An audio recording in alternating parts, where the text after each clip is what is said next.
In this lesson, we will set up some materials and lights and also talk about our viewport filters. So once we've got kind of what we like as far as the sculpt goes, let's kind of take a look at some of the lighting and material functionality. And this is something that you can do at the very beginning if you want to, as you start to sculpt, if that makes things go a little bit better. Sometimes different materials can help you sculpt because you can see the shape a little bit better. And so these are all things that you can do at different times in the process. We just happen to be doing it right here. You do want to probably do it though before you start to paint textures, just because if you know a little bit about the environment that you're going to be creating at the end with the type of lighting and stuff, then you can go ahead and set that up here so that the textures, you're not being surprised at the end when you put the textures that you created in a different lighting setup. So anyway, let's go ahead and start to add some materials. So one of the ways that we can add materials is just to go into the material presets down here next to stamps and stencils. And then, if you want to just click on one of these, they'll bring up some different materials. Some are very reflective materials that you can use, and some are more basic kind of sculpting materials. But what we really want to do is assign specific materials. So right now we've got just this default material, and so I want to apply a different material to the body and then to the eyes. And so by right-clicking on our geometry, we can do a few things. We can edit the existing material, which is our default material, or we can come in and assign an existing material, something that we've created but we haven't yet assigned, or we can assign a new material. Now we're going to be creating textures that are going to be driving different channels of our material, so we want to create a Mudbox material. That's going to be the material that you're going to create most of the time. So I'll go ahead and create a new Mudbox material. You can see it's come and created one over here. Let's call this something like a body material, just so we know what it is.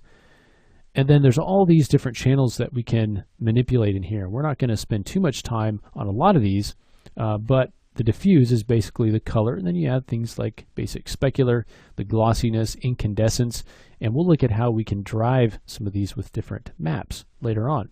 For now though, I want to change this color to, let's actually change it to kind of a blue color. And sometimes I'll do this just because I want to make sure that I know the colors coming from the material, and so I want to know and make sure that I've got everything covered with color once I start to paint textures. All right, you can come in here, and if you wanted to change the specularity of this, you could take the color out of the specularity by changing the color here. We could make it more specular by pulling this up towards the white. You can see it makes it shinier, or less specular by pulling it down towards the black. We can also change the glossiness by clicking on this swatch, and as we bring this closer to white, you can see it makes that, tightens up that speck so that things look a little bit glossier. And so by going kind of back and forth with the specularity and the glossiness, you can get the kind of surface that you want. So we can kind of set that specularity up, although we can drive that with a map later on as well. We can also add reflectivity to it. There's a default map that it'll use as a reflection map. Right now it's set to 0. We'll take a look at changing that once we start adding some HDR lighting. So we've got a material added to the body. Let's also do the same thing for the eye. So I'm going to go ahead and assign a new material to the eye, Mudbox material. And let's go ahead, I'm just going to go ahead and set this to white for now. Okay, here we can start to increase the reflectivity, and you can start to see the reflection in that. Now it's a little bit blown out right now. That's okay. We can dial this down a little bit if we want to, bring a little bit of yellow into it. And then let's go ahead and call this something like eye material. And then for this one, we'll use the same material. So right click, assign existing material, eye material. Okay, so we've got our 3 pieces of geometry, and we've got 2 materials assigned to those.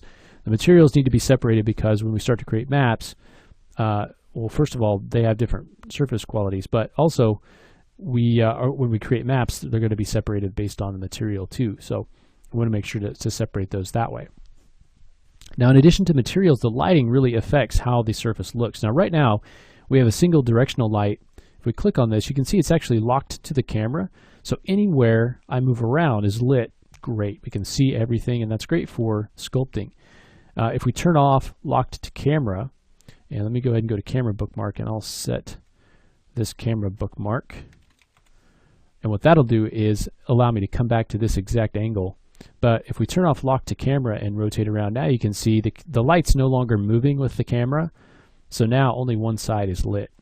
I can jump back to that camera view, turn back lock to camera on, and you can see it's now following along. So we do have the ability to create additional lights. So we have point lights, directional lights, which is what's in there now. Directional light just is kind of an infinite light going in one direction. And then an image-based light, which is what allows to add kind of an HDR image. So let's add an image-based light to our scene. You can see light 2, image-based. If we click on that, you can see it's using a light file, and this is 3-point default. You can take the intensity of this down if you want. Let's go ahead and add a new image. So I'm going to click on this little box. It takes us into our Mudbox folder, and I'm going to come down to textures, and we'll go to light probes.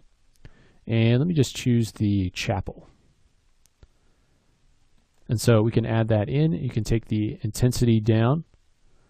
Okay, so you could take your basic directional light, and if you wanted to take the intensity of that down and just work on the image-based light, you can see how that's affecting things. And now you can see the reflection has been replaced by the image in here. So we could come in with our eye material and set this reflection strength maybe down a little bit if we don't want that to be quite so reflective. Okay, maybe something like that. And then you can come back in with your directional light and maybe raise the intensity a little bit on that. Okay, now another thing that we can do to kind of make this look a little bit better while we're working is to use something called viewport filters.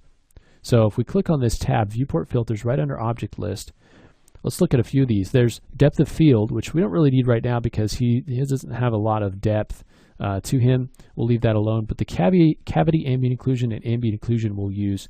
And what that'll do is over the top of our viewport, still in a kind of a real-time environment, if I turn this on, you can see it adds that occlusion in these areas that are occluded. So you look at under here, kind of under the feet, it kind of darkens those areas up. We can come in and we can change the cast length. So if we take that length down, you can see some of that darkness goes away. We can increase that, but we can also kind of increase the fade amount, how that fades out. We can also change the blur radius, blur it a little bit more. But this will allow us to kind of darken up these areas, and it brings some of this detail out. Another thing that brings the detail is the cavity ambient occlusion. If we click on that, you can see it actually is bringing out some of the wrinkles.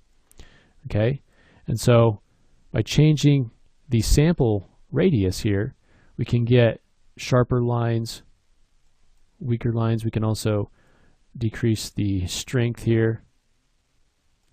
We can change the quality of this, but it just helps to kind of bring out some of those details. And we can have these on while we're sculpting, while we're painting, and it kind of brings things, some of the detail that we've created out just a little bit more. So have fun and play around with those. Some of these other ones are kind of fun too, not necessarily as useful at this point, but you can create kind of a normal map of this guy, non-photorealistic, kind of a textured look.